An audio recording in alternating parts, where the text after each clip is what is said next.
أسير ما لبيه نسير وزنتني هناك أسير أسير ما لبيه نسير وزنتني هناك أسير مسير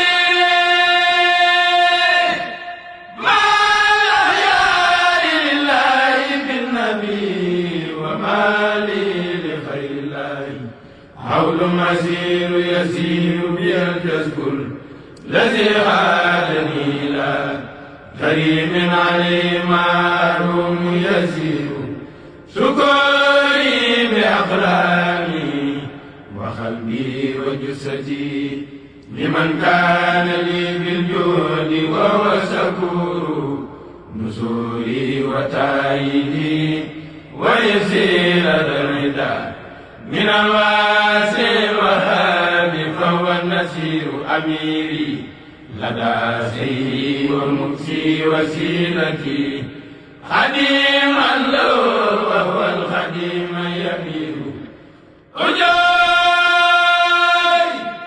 على الوهاب جل تكرما على خدمة المختار وهو أجير المصاري كوني عبد السراج وحده قديما لخير الخلق وهو نسير يجيرني الكافي بي من أزل ومن كل سوء وهو جل مجير مسيري كوني عبد خادم النبي وأمر البرايا للإله يسير سوري وأيامي غدا لي سوائد بكوني عبد الله وهو الشهيد ستوري في الدارين مدهي محمدا بنزم ونزر وهو النعم الستور بزوري كتاب الله وسنة التي بها أهتمي أمانا وبزور قصوري خلت والأهل عني تفرقا لمدح الذي عنه المدين خسير خراب ويا النسارى بكيدي وسنص سنونا وسنونا قرور رب العباد لا لهم تائبا لهم من الذنب والآفات وهو غفور له من حيب التفات لخيره ومني لو عبد علي ضمير لو تبت ساقين وأدعو إله ومني لو شكر يدوم كثير فتحت ببسر منه أبقي شكوره عليه سفان والمكوس قبور وفي القلب من رضوانه ما أكنه دنينا به الناس صدور قبور لولا حمدي راضيا أنا شاكرا على سري والخبير خبير رديت به ربا يسخر ما يشاء بمن شاء بتيسير وهو قدير فاكرم به ربا نوى عني الردى وساق المنادي والجناب حقير حنيت به ربا وليا يقول لي مرامي وإني شاكر وفقير أموري له فوته والقلب طيب غريبا لدى الأعداء وهو بصير رفيقي كتاب الله والمصطفى النبي وآدابه في البر حين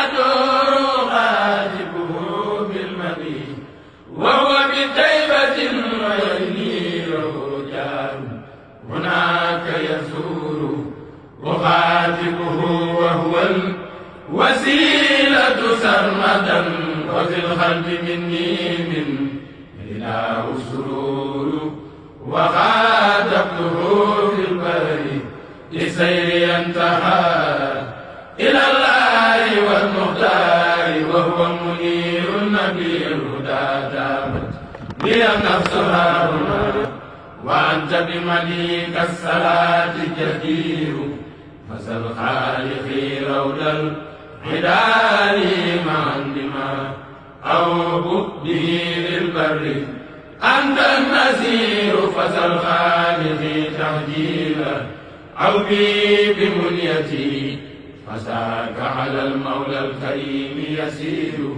عليك صلاة منه جل مسلما مع الآل والأساب نعم بدور ومنه صلاة مع سلام إليك يا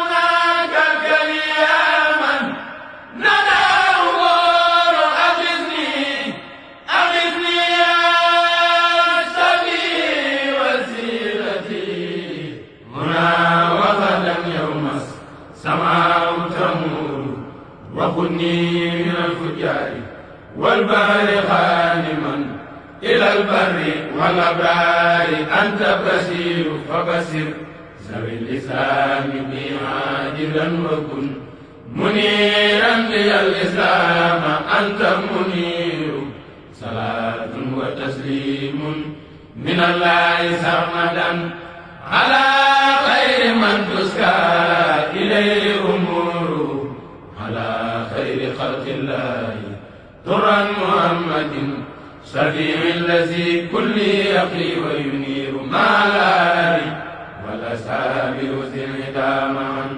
ذوي الذب عني كل من سيجور على خلي الصديق رضوان ربي كما غارنا في الخير حين يسير على سيفه الفاروق من ربه رضا كبير كما قد سبق وهو وزير ومنه لذي النورين أبغي له كما فاز بالنورين وهو صبور على والد الستين أثنى إلى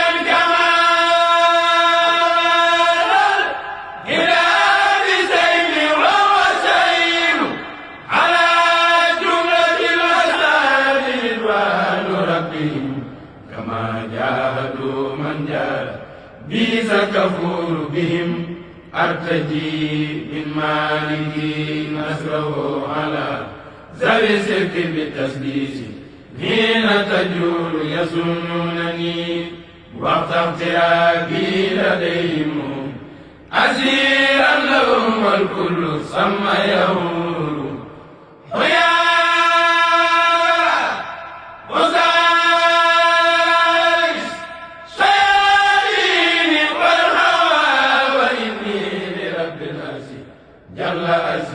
أسير إلى ذي البر والبحر عابدا ولست إلى الفجار عود أسير مسيري إلى الوهاب جل جلاله وما لي إلى خير الكريم مسير تمسكت بالحبل المتين مرتلا وبالغروة المسخالة هي نور به سرت من ربي لربي موحدا وحول النسارى والبهور تمور هو الكنز والكبريت والزاد لي هنا به تنتهي نار غدا والسكور كتاب كريم من كريم مكرم لعبد كريم للقديم يمير كتاب مجيد من مجيد ممجد لعبد مجيد للكفور يدير على من بي غجا أنا مسيا صلاة تقيم سورة حيث أسير على من بي غجا أنا منه منسرا صلاة تقيس حيث أسير على من بي قد جاء أنا منه منزلا صلاة تقيس حيث أسير على من بي قد جاء أنا منه منزلا صلاة تقيس حيث أسير على من بي قد جاء أنا منه منزلا صلاة تقيس حيث أسير على من بي قد جاء أنا منه منزلا صلاة تقيس حيث أسير على من بي قد جاء أنا منه منزلا صلاة تقيس حيث أسير ما لبيه نسير وزنيتني هناك أسير أسير ما لبيه نسير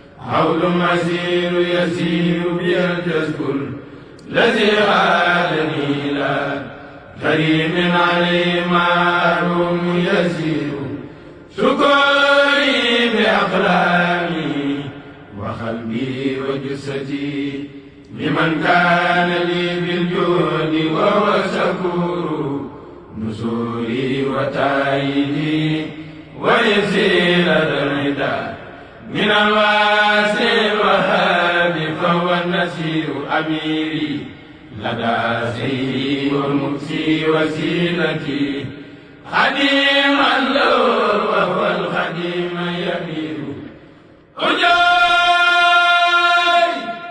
على الوهاب جل تكرما على خدمة المختار وهو أجير المصاري كوني عبد العرش وحده قديما لخير الخلق وهو نسير يجيرني الكافي بي من أزل عدا ومن كل سوء وهو جل مجير مسيري كوني عبد خادم النبي وأمر البرايا للإله يسير سوري وأيامي غدا لي سوائد بكوني عبد الله وهو الشهيد ستوري في الدارين مدهي محمدا بنسم ونسر وهو المهم الستور بسوري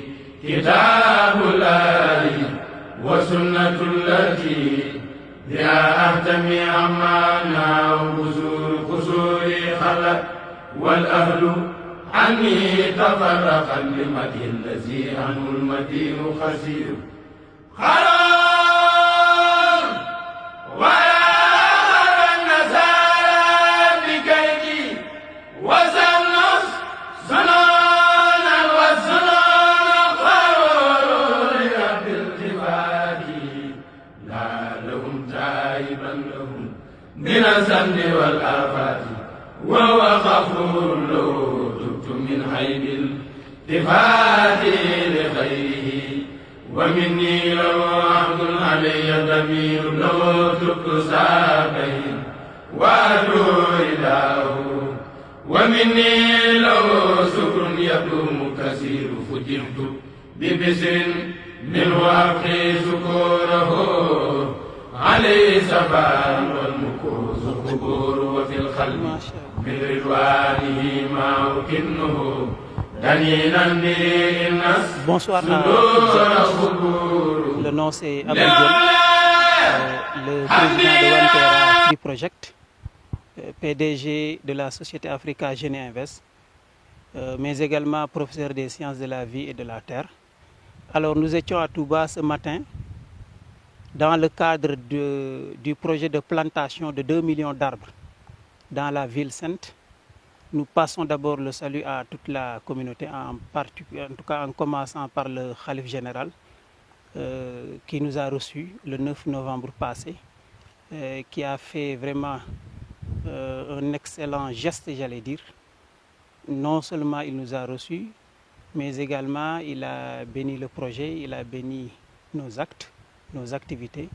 Et aujourd'hui, nous étions venus pour la 5e fois dans la ville sainte, dans un cadre très précis. Son aîné, en l'occurrence Serigne Thierno Mbacké, plus connu sous le nom de Serigne Kosso Mbacké, nous avait donc confié un travail exceptionnel dans sa résidence, en tout cas en cours de construction, ici à Ndiayène, dans le quartier de Mbacké Xewer. Voilà, et quand nous sommes venus ce matin, nous étions venus avec 313 arbres fruitiers, parce que la particularité de One-Terra Tree Project, ce sont les arbres fruitiers. Aujourd'hui, vous savez que déjà un message solennel a été lancé par Serigne Kosso Mbacké à l'endroit de tous les Sénégalais, de tous les Africains, mais également et particulièrement à l'endroit de la population de Touba. Pour rappel, au Sénégal, l'objectif est de planter 18 millions d'arbres. Parce qu'aujourd'hui, il y a énormément de problèmes et je peux en lister quelques 5 ou 6 problèmes. Et pour nous, la seule et unique solution, c'est le reboisement. Le premier problème est d'ordre environnemental. Aujourd'hui, il y a énormément de fléaux environnementaux qui, en réalité, engendrent un réchauffement de la planète. Et le réchauffement de la planète entraîne une élévation du niveau de la mer.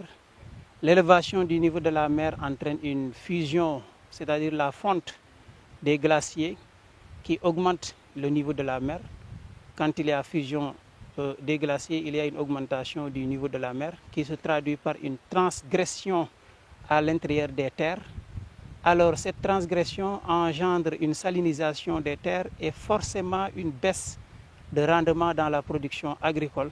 Cette baisse de rendement entraîne également une famine qui elle-même implique des carences alimentaires qui induisent à leur tour des maladies.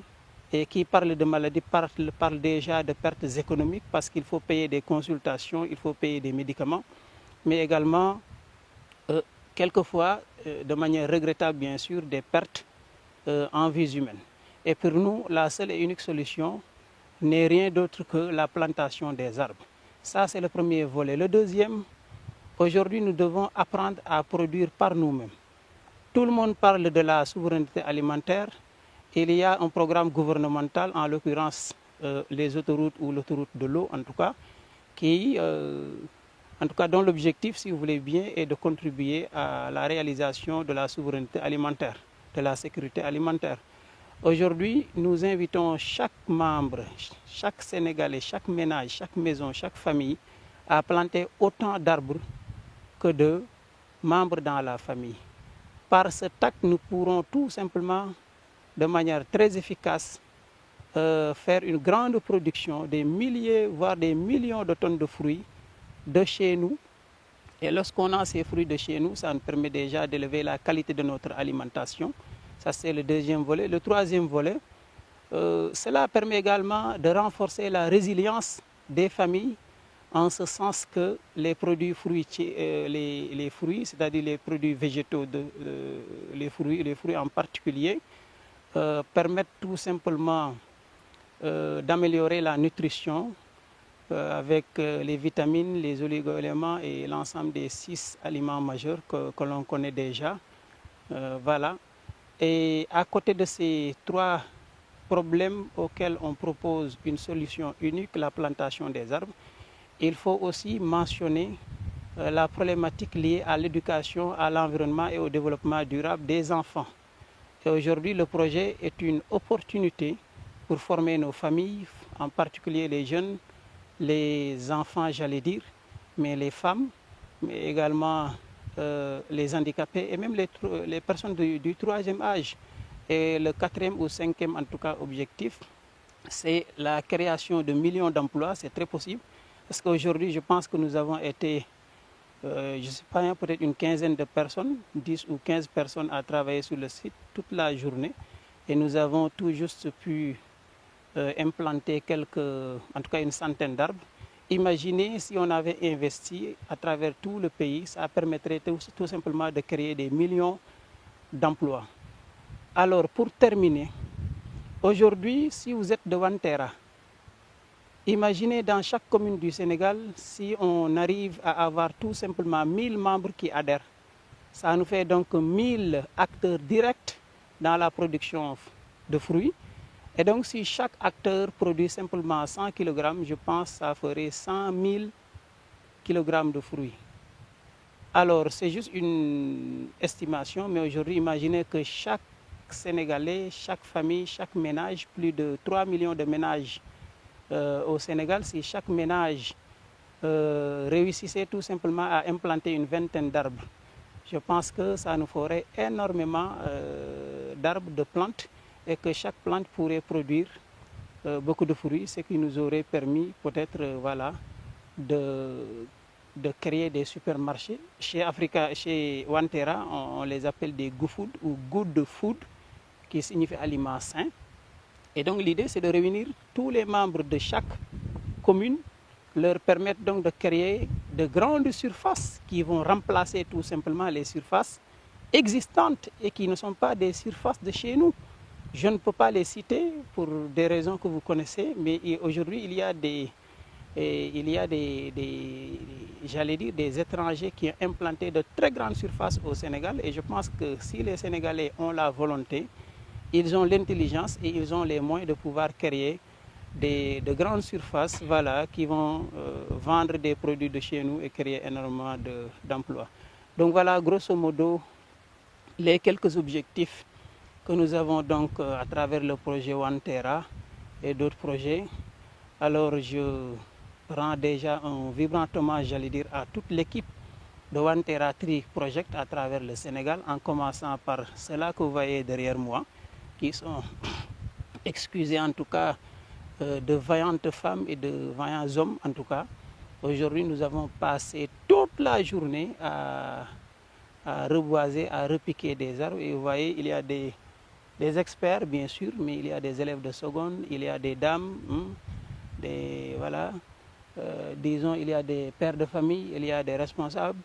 Le marabout était là tout à l'heure. Donc, ce sont toutes les couches à la limite sociales qui se retrouvent dans ce projet-là. Et nous invitons toute la population. Je pense que, voilà, vous aurez la traduction de l'élément en Wolof que le marabout a lancé, parce que je ne suis pas aussi éloquent que lui. Je n'ai ni sa place, ni son rôle dans la société. Je pense que le message qu'il a lancé, il l'a lancé à l'endroit de toute l'humanité, à l'endroit de toute l'Afrique, à l'endroit de tout le Sénégal et en particulier à l'endroit des habitants de Touba. Merci à toutes et à tous. Mes hommages, mes respects. Tout le monde. Bonsoir la team Wantera Tree Project de Touba. Je me nomme Amadou Sow, technicien et expert en formation de production des plantes. Nous sommes là aujourd'hui dans le cadre de reboisement fait sous le PDG, sous le ndigal du PDG, M. Abdou Dione, donc le fils du Khalife général des Mourites, revient sur l'importance de faire de la plantation des arbres ici même. Donc nous sommes là aujourd'hui pour faire de reboisement binaire. Et qui voit ce type de reboisement qu'on a fait, donc ça fait partie de la transition écologique. Donc c'est un reboisement binaire et nous comptons sur tous pour le suivi et l'évaluation. Et nous comptons aussi sur les efforts de Wantera Tree Project pour l'amélioration de certaines anomalies de la terre qu'on a vues, donc pour des produits phytosanitaires. Donc nous sommes là en tout cas, nous devons appuyer cette initiative pour que cet reboisement soit à la hauteur.